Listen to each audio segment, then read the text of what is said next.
సరిగా ఇప్పుడు ప్రధానమైనటువంటి చర్చ జరుగుతున్న పరిస్థితి ఏంటంటే ఒకటే అంశం, జూనియర్ ఎన్టీఆర్. సార్ ఇప్పుడు ఏంటంటే ఒక రకంగా మనం ఒక్కసారి కొంచెం లోతుగా విశ్లేషించి చూస్తే రాష్ట్రం, ఆంధ్రప్రదేశ్ రాష్ట్రంలో చాలా రావణ పాలన నడుస్తుంది, రాక్షస పాలన నడుస్తుంది. దీన్ని తుదముట్టించాలి అనేటువంటి నినాదం ఎత్తుకున్నటువంటి జనసేన అధినేత పవన్ కళ్యాణ్ గారు. నేను అధికారంలో నేను సీఎం సీట్ ఎక్కుతానా లేదా కాదు, జగన్మోహన్ రెడ్డి సీఎం సీట్లో ఉండొద్దు, రాష్ట్రం బాగుపడాలంటే అతను ఉండొద్దు అనేటువంటిది ఆయన నినాదం. నెక్స్ట్ ఇప్పుడు పవన్ కళ్యాణ్ గారికి సపోర్ట్ చేయడానికి మొత్తంగా వాళ్ళ అన్నయ్య మెగాస్టార్ గారు ఉన్నారు.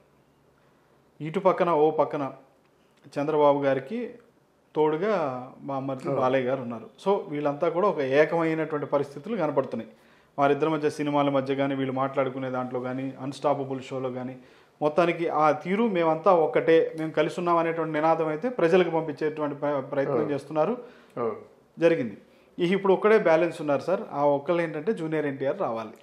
జూనియర్ ఎన్టీఆర్ కూడా వచ్చి చంద్రబాబుతో కలిసి ఈ పోరాటంలో ఆయన కూడా కలిస్తే పూర్తి వన్ సైడ్ ఉంటుంది, మనకి ప్రజలంతా కూడా ఇక పూర్తి బూస్టింగ్ వచ్చేస్తుంది టీడీపీకి అనేటువంటి ఆలోచన. ఏంటి సార్ నిజంగా ఇలాంటి కామెంట్స్ ఏవైతే వస్తున్నాయో వీటన్నిటికీ జూనియర్ ఎన్టీఆర్ కూడా ఇక్కడ తోడైతే పరిస్థితి ఎలా ఉంటుంది అంటారు? ఇది ఒక అద్భుతమైన చర్చ అండి. అంతేనా సార్? చాలా మంచి ప్రశ్న వేశారు. ఈ వీడియోని తప్పకుండా జూనియర్ ఎన్టీఆర్కి పంపించండి, తారక్కి. ఎందుకంటే ఇక్కడ మీరు ఒక మాట అన్నారు, బాలయ్య బాబు బావగారికి సహాయంగా వెళ్తున్నాడు అన్నారు. సహాయంగా వెళ్ళడం కాదు, వాళ్ళ నాన్న చెమట ఓడ్చి నెత్తురు ఓడ్చి అహర్నిశలో కష్టపడి స్థాపించినటువంటి తెలుగుదేశం పార్టీని బ్రతికించుకోవడం కోసం ప్రయత్నం చేస్తున్నాడు కొడుగ్గా. ఓకే, అది బాధ్యత. అది బాధ్యత. తెలుగుదేశం పార్టీని బ్రతికించుకోవడం ఎవరి కోసం కాదు, ముఖ్యమంత్రి ఎవరైనా కావచ్చు. నేను ముఖ్యమంత్రిగా ఉండొద్దని ఎవరు చెప్పారా? అందువల్ల ముఖ్యమంత్రి ఎవరైనా కావచ్చు, కానీ పార్టీ బతకాలి. 40 సంవత్సరాలు బతికిన పార్టీ, దాన్ని అర్ధాంతరంగా చెప్పొద్దు కదా. రకరకాలుగా ఈ అనలిస్టులు కూడా కొంతమంది రకరకాల వ్యాఖ్యానాలు ఏం చేస్తామంటే, ఇప్పుడు దీంతో పార్టీ దుకాణం సరిచేసుకోవడమే అంటే మరి ఇంతకాలం పార్టీ క్యాడర్ చాలా గొప్పదండి. ప్రతి ఊర్లో కూడా తెలుగుదేశం పార్టీ క్యాడర్ ఉందన్నమాట. ఇట్లాంటి 11th అవర్లో ఇప్పుడు డెఫినెట్గా అవతల పార్టీని అంటే ప్రజాస్వామ్య పరిరక్షణ కోసం వైసీపీ పార్టీని అంటే ఓడించి వీళ్ళు గద్దెనెక్కి మళ్ళీ తెలుగుదేశం పార్టీలో ఉన్నటువంటి స్వర్ణయుగాన్ని, వైభవాన్ని, అంటే అభివృద్ధిని మళ్ళీ సాధించవలసిన అవసరం ఎంతైనా ఉంది. ఇట్లాంటి స్వర్ణాంధ్ర అన్నమాట, స్వర్ణాంధ్రప్రదేశ్ కదా అనుకో విజన్ ఉంది. తెలుగుదేశం పార్టీ కొంత కల్టివేషన్ జరిగింది. అసలు పొలిటికల్ క్లాసెస్ అన్నవి తెలుగుదేశం పార్టీలోనే సంభవించాయి. మన చంద్రబాబు నాయుడే పొలిటికల్ క్లాసెస్ పెట్టాడు రైతులకి. అయితే ఇక్కడ మీరు చెప్పిన పాయింట్ ఏంటంటే, ఎప్పుడో నా అవసరం వచ్చినట్టయితే నేను తెలుగుదేశం పార్టీలో జాయిన్ అవుతాను అని మన తారక చెప్పే కంటే ఆ అవసరం ఇప్పుడే వచ్చిందని ఈ వీడియో మూలంగా మనం చెప్పుకునే పరిస్థితి ఏర్పడింది. ఆయన అప్పుడు అమెరికాలో ఉండొచ్చు, ఎక్కడ ఉండొచ్చు. మన 19వ తారీఖు వస్తారు, అదే మన వీడియో తప్పకుండా ఆయన చూడాలి, చూసి ఏర్పాటు చేస్తాను. ఏంటంటే ఇక్కడ అవసరానికి ఆదుకుంటే కదా అది రక్షణ అవుతుంది. అవసరం దాటిపోయిన తర్వాత, చేయి దాటిపోయిన తర్వాత 11th అవర్లో మనకేం చేస్తాం, మనం ఏం చేయలేమన్నమాట. అందువల్ల అరే నాకు తెలిసినట్టయితే నేను అభిమన్యుని రక్షిద్దురని చెప్పి తర్వాత అర్జునుడు ఎలాగైతే ఏడుస్తాడో అలా ఏడ్చేలా ఉంటుందన్నమాట. ముందు తెలుసుకోవాలి, అభిమన్యుడిని తెలియకుండా పంపించాలనుకోండి, అయితే అలాగ అర్జునుడు చేసి ఉండేవాడు కాదు. ఇక్కడ ఏంటంటే మనకు తెలుస్తూ ఉంది. ఎందుకంటే తెలుగుదేశం పార్టీ మామూలుగా కొంత డిసప్పాయింట్మెంట్కి గురైంది. వాళ్ళ డబ్బుతో వాళ్ళు ఇంతకాలం సర్వే అవుతున్నారు, అంటే మూలధనంతో పార్టీ సర్వే అవుతుంది. ఇంకా కానీ ఒకవేళ ఈ ఎన్నికల్లో తెలుగుదేశం పార్టీ రాకపోయినట్టయితే వాళ్ళు అవతల మాటలు ఏమంటున్నారు, దుకాణం మూసేస్తారంటున్నారు, కేలు కథం దుకాణం బంద్ అంటున్నారు, రకరకాలుగా అంటున్నారు. ఎనలిస్టులు కూడా రకరకాలుగా మాట్లాడుతున్నారు, ఎవరు చూసినట్టు మాట్లాడుతున్నారు. ముఖ్యంగా తారక నోటమ్మట ఒక మాట రాకుండా వీళ్ళే మాట్లాడిస్తున్నారండి. ఎందుకు రావాలి, వాళ్ళు పిలిచాడా? తారక అంటే మన ఆంతర్యం అది కాదు కదా. చంద్రబాబు నాయుడు పిలిస్తే కానీ నేను వెళ్ళండి ఎక్కడైనా చెప్పాడా? వాళ్ళతో బంధుత్వమే కదా సార్. ఎక్కడైనా చెప్పాడా? వీళ్ళెందుకు అనవసరంగా మా అంటే మాటలు పారాయణ సృష్టించారు అంటే వీళ్ళెందుకు అడ్డమైన కోతలు కూయడం, కోతలే అంటారన్నమాట. బాగుంది. వాళ్ళ తాత పేరు పుణికిపుచ్చుకున్న తర్వాత, వాళ్ళ తాత తాలూకు శక్తి సామర్థ్యాలు పుణికిపుచ్చుకున్న తర్వాత, వాళ్ళ తాత తాలూకు వ్యక్తిగతమైన పేరు ప్రతిష్టని కూడా పుణికిపుచ్చుకోవాలి కదా. వాళ్ళ తాత స్థాపించిన పార్టీకి పూర్తి జవసత్వాలు నింపవలసినటువంటి ఆవశ్యకత తారక్ ఉందా లేదా? డెఫినెట్గా ఉంది.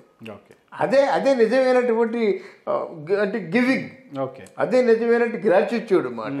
అందువల్ల ఎవరో పిలిస్తేనో లేకపోతే ఏదో చేస్తేనో, ఎవరో హాస్యపడితేనో, ఎవరో భజన చేస్తేనో తారక్ వస్తాడని నేను అనుకోను. ఎందుకంటే తారక్ని నేను ఒకసారి కలిసా. ఎప్పుడు కలిశాను? స్టూడెంట్ నెంబర్ 1లో విశ్వేశ్వరయ్య గెస్ట్ హౌస్లో కలిసా. నేను కొంచెం సీనియర్ జర్నలిస్ట్ అని, ఆయన కొంచెం నాకేంటి రామారావు గారితో ఉన్నటువంటి అనుభూతులన్నీ కొంచెం ఆయన చూస్తే నాకు అనిపించింది. ఆ ఎన్టీ రామారావు లాగా ఇలా మాట్లాడడం, పెదవి తడుపుకోవడం, ఇలా చూడడం. ఎన్టీ రామారావు గారు ఇలా చూపు నిలుపుతాడు అన్నమాట. ఇలాగా అంటే ఒక 5 నిమిషాలు వాళ్ళు ఉండిపోతుంది. కేంద్రీకృతం చేస్తారు సింహం చూపు. అట్లాంటివన్నీ ఇందులో ఉన్నాయి. కొంచెం నాకు కళ్ళు చెమర్చాయన్నమాట. అప్పుడు నాకు అనిపించింది ఏంటంటే, బాబు సామాన్యుడు కాదు ఈయన, బాలమేధావి అని నేనే అన్నాను. మీకు ఇంకోటి తెలియదు, ఫస్ట్ తారక్ ఇంటర్వ్యూ చేసింది నేనే. ఎంఎస్ రెడ్డి నాకు మంచి కవిత్వం నాకు కొంచెం ఏదో పరిచయం ఉండబట్టి ఎంఎస్ రెడ్డి గారు బాలరామాయణం చేస్తుండగా అన్నపూర్ణ స్టూడియోలో మీ రాముని చూద్దురా అని చెప్పేసి పిలిపించి మొదట ఇంటర్వ్యూ నేను తీసుకున్నా. అది ఇంటర్వ్యూ నా దగ్గర ఉంది. దాన్ని మళ్ళీ కూడా ప్రింట్ చేసామనుకోండి. అంటే ఆ మొదటి ఇంటర్వ్యూకే ఆయన చిన్నపిల్లలు 11 ఏళ్ళ అబ్బాయి ఎంత బాగా మాట్లాడాడండి, ఎంత చక్కగా మాట్లాడాడు. ఇవన్నీ ఎందుకు చెప్తున్నానంటే తారకలో ఉన్న విషయాన్ని గురించి చెప్తున్నాను. తారకలో ఉన్న ఆ మేధ దాని గురించి చెప్తున్నానుగా. అంటే ఇట్లాంటి పరిస్థితుల్లో తారక తప్పకుండా ఆ తెలుగుదేశం పార్టీ ఆవశ్యకత, దాని తాలూ సిద్ధాంతానికి ఊపిరి పోయవలసిన అవసరం ఉంది. అలాగే వీళ్ళు కూడా నేను మీరు అనుకోకుండా మనం అని మనాన్ని స్వాగతించవలసిన అవసరం కూడా ఉంది. అదే ఇప్పుడు చర్చ ఎట్లా జరుగుతుందంటే సార్, ఆంధ్రప్రదేశ్ మొత్తంలో కూడా అవును, పవన్, చిరంజీవి, అవును, బాబు, బాలయ్య, ఇట్లా నలుగురు ఇదైపోయారు. ఇంకా ఈ పంచపాండవులాగా ఎన్టీఆర్ ఒక్కడే ఉన్నాడు, జూనియర్ ఎన్టీఆర్ కూడా వాళ్ళతో కలిస్తే పిడికిలు అవుతుంది అనే స్థాయిలో మాట్లాడుతున్నారు. అవునండి. పార్టీ అంటే కుప్ప అంటుంటే ఎన్ని ముళ్ళని వేసుకోవచ్చు. ఆ పార్టీ అంటే నిలబడినట్టయితే ఎంత అభివృద్ధి అని చేసుకోవచ్చు. ఎవరి తాలూకు ఐడియాలజీ అనే పనిచేస్తుంది. కనుక బాలయ్య కోరిక ప్రకారం, అలాగే చంద్రబాబు నాయుడు కోరిక ప్రకారం ఈ తారక్ కూడా వెళ్ళి మేమంతా ఒకటే అని చాటి చెప్పవలసినటువంటి సమయం ఆసన్నమైంది. ఇప్పుడు కానీ ఒకవేళ తారక్ వీళ్ళతో చేయి కలగపోయినట్టయితే, ఏదైనా పొరపాటున దెబ్బతిన్నట్టయితే, తెలుగుదేశాన్ని పార్టీని బలవంతంగా దాన్ని చంపేసే పరిస్థితి కల్పించాడు తారక్ అనేటువంటి నింద శాశ్వతంగా పొందుతాడు. గనక మీరు చెప్పినట్టుగా ఇటు ఎలాగా జనసేనలో చిరంజీవి కలుస్తాడు. చిరంజీవి అంటాడు నేను ఏవి చేయను, సైలెంట్గా ఉంటానని. అప్పుడు ఆ రోజుల్లో కృష్ణుడు అలాగన్నాడు, నేను ఆయుధం చేతపట్టను, ఊరికే సాయం చేస్తా అన్నాడు. అదే అన్నమాట, పవర్ అంతా ఉన్నది కృష్ణుడి దగ్గరే కదా. అదే మాట చిరంజీవి అంటున్నాడు. కనుక సో మన పవన్ కళ్యాణ్ సైడ్ నుంచి ఫెయిర్గా ఉంది. డెఫినెట్గా వాళ్ళు ఒకటవుతారన్నమాట. ఆ కాపులు కూడా పవన్ కళ్యాణ్ వెంటే ఉన్నారు. ఎలాగైనా కాపులకి రాజ్యాధికారం కావాలని ఎప్పటి నుంచో కోరుకుంటుండగా నిజంగా ముద్రగడ పద్మనాభానికి కూడా ఇంగితం ఉన్నట్టయితే ముద్రగడ పద్మనాభం కూడా పవన్ కళ్యాణ్ వెంట నడవాలి, కాపులు శ్రేయస్సు కోరుకుంటే. ఒకటిద్దా. అలాగే ఇక్కడ తెలుగుదేశం పార్టీ ఎన్టీ రామారావు తాలూకు పేరుకి అంటే శాశ్వతంగా ఒక కీర్తి ప్రతిష్టలు తేవాలంటే డెఫినెట్గా తారక్ కూడా, తారక్ కానీ బాలయ్య బాబు కానీ వీళ్ళు నిలబడాలి. వీళ్ళు ఎందుకంటే పార్టీ వాళ్ళది. ఇదే పంచపాండవులు ఫైట్ అన్నట్టు అంటున్నారు సార్. అదే బాలయ్య బాబు గారు, బాలయ్య గారు, చిరంజీవి గారు, పవన్ కళ్యాణ్ గారు, ఇంకా ఒక్కడే ఉన్నాడు. అవును, తారక్ పిడికలు అవుతుంది, పిడికలతో పిడుగుద్దులు గుద్దుతాం అనే స్థాయిలో మాట్లాడుతున్నాం. అవును, డెఫినెట్గా. అంటే తారక్ ఇది చాలా క్రూషియల్ ఎలక్షన్ కనుక తారక్ ఆయన తాలూకు మనసులో తాత పట్ల ఎంత ప్రేమాభిమానాలు ఉన్నాయో అన్నారు కదా మీరు, గ్రాటిట్యూడ్ చూపించుకోవాల్సిన ఎంత బాధ్యత ఉందో చూపించవలసిన అవసరం ఉంది. ఇది డెఫినెట్గా ఇది ఆలోచించవలసిన విషయం. తారక్ రావాలి, తారక్ సారథ్యం వహించాలి, తారక్ విజయవంతమైనటువంటి తెలుగుదేశం పార్టీని స్థాపించాలి. అయితే మనం నిన్న కూడా మాట్లాడాం సార్, గత ఎపిసోడ్లో మనం మాట్లాడినప్పుడు కొన్ని చర్చ జరిగినప్పుడు కూడా మీరు అన్నారు 175కి 175 రావాలని జగన్ రాజకీయాల్లో రాటుదేలిపోయారు, చంద్రబాబే మెయింటైన్ చేస్తాడు అనుకుంటే చంద్రబాబును మించిపోయాడు జగన్, చాలా తెలివైన వాడు, చాలా మొండివాడు అని మీరు మాట్లాడారు. 175కి 175 అనేది మైండ్ గేమ్ అని మీరు చాలా స్పష్టంగా తేటతెల్లంగా చెప్పారు మీరు. అట్లా ఇదవుతున్నారు. ఇప్పుడు ఇక్కడ ఏంటంటే సార్, ఇక్కడ ఒక చిన్న సందిగ్ధం ఉంది అందరికీ. జూనియర్ ఎన్టీఆర్ ఇటీవల అమిత్ షాతో భేటీ అవ్వడం, అమిత్ షాతో భేటీ అయిన సందర్భం ఏంటంటే జూనియర్ ఎన్టీఆర్ని క్యాజువల్గా ప్రశంసించడానికి, ఏదో క్యాజువల్గా ప్రశంసించడానికి పిలిపించారు, అందుకే భేటీ జరిగిందని చెప్పుకున్నా. ఆ రెండింటి భేటీ మధ్య చాలా కీలకమైన చర్చ జరిగింది. కానీ ఇప్పుడు ఏంటంటే అటు బీజేపీ వైపు ఉంటాడా, బీజేపీ ఏమైనా నిలువరించే ప్రయత్నం చేస్తుందా, ఏది ఎవరు ఎన్ని అడ్డు కట్ట వేసినా, అడ్డు కట్ట చేయాలని చూసినా, నిలువరించాలని చూసినా కుటుంబానికే జై కొట్టి కుటుంబంతోనే కలిసి నడుస్తారా, లేకపోతే తటస్థంగానే మౌనంగా వహిస్తారా అనేటువంటిది ఒక ఆ డైలమాలో ఉన్నారు సార్. తారక్ ఎటువైపు అనే డైలమా, ఎందుకంటే వాళ్ళిద్దరు జరిగిన భేటీ కూడా కొంచెం ఆసక్తికరంగానే మారింది. ఇది ఇట్లాంటి ఏమన్నా ప్రభావం చూపించే పరిస్థితులు ఉంటాయి? డెఫినెట్గా. అసలు ఆయన పేరే పెట్టుకున్నాడండి. ఈయన నందమూరి తారక రామారావుని పేరు పెట్టుకున్న తర్వాత బీజేపీ వైపు వెళ్ళినట్టయితే నలుగురు అసహించుకోరండి. బీజేపీ వాళ్ళు రావచ్చు, ఈయన వెళ్ళలేదు కదా. అంటే నిలువరించే ప్రయత్నం ఏమన్నా చేయలేదు, ఈయన వెళ్ళలేదు కదా. వెళ్తే ఇంకేముందండి, అయిపోయింది. జూనియర్ ఎన్టీఆర్ కానీ వెళ్ళి బీజేపీలో కలిసిన, జూనియర్ ఎన్టీఆర్ వెళ్ళిపోయి ఇంకేదైనా కాంగ్రెస్ పార్టీలో కలిసినా ఇంకేముంటుంది పేరు? ఏం పేరు ఉండదు.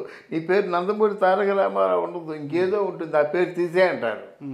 కానీ నువ్వు ఇట్లాంటి టైంలో అంటే నిన్నటి వరకు సైలెంట్గా ఉంటే ఊరుకున్నారు, ఏదో ఆలోచిస్తుందని. ఇప్పుడు అలా కాదు, 11th అవర్ చావరేవో డూ ఆర్ డై మనకు కావాలి. అక్కడేమో జనసేన నాయకుడు, అక్కడ చంద్రబాబు నాయుడు, చిరంజీవి, బాలయ్య, మొత్తం అందరూ మేమంతా ఒకటేనట్టు కలుస్తున్నారు. ఆటల్లోనూ, పాటల్లోనూ, మాటల్లోనూ ఒకటిగా ఉన్నారు. సంకేతాలు బ్రహ్మాండంగా ఉన్నాయి. నువ్వే వేరుగా కనిపిస్తున్నావు. నువ్వెందుకు వేరే కనిపిస్తావు? వాళ్ళలో ఉండి ప్రధానమైన సెంటర్ ఆఫ్ అట్రాక్షన్ గా ఉండొచ్చుగా. అందులో వాళ్ళు కలవమని చెప్తున్నాం, కలవలసిన ఆవశ్యకత నీకుందని చెప్తున్నాం. తెలుగుదేశం నీ సొంతం అని చెప్తున్నాం, తెలుగుదేశం నీ రక్తం అని గుర్తు చేస్తున్నాం. అది తెలుగుదేశం నీ రక్తం, తాతాలు రక్తం కదండి. ఆయన అహర్నిశలు నెత్తురుడిచి ఎస్టాబ్లిష్ చేసిన పార్టీ అండి.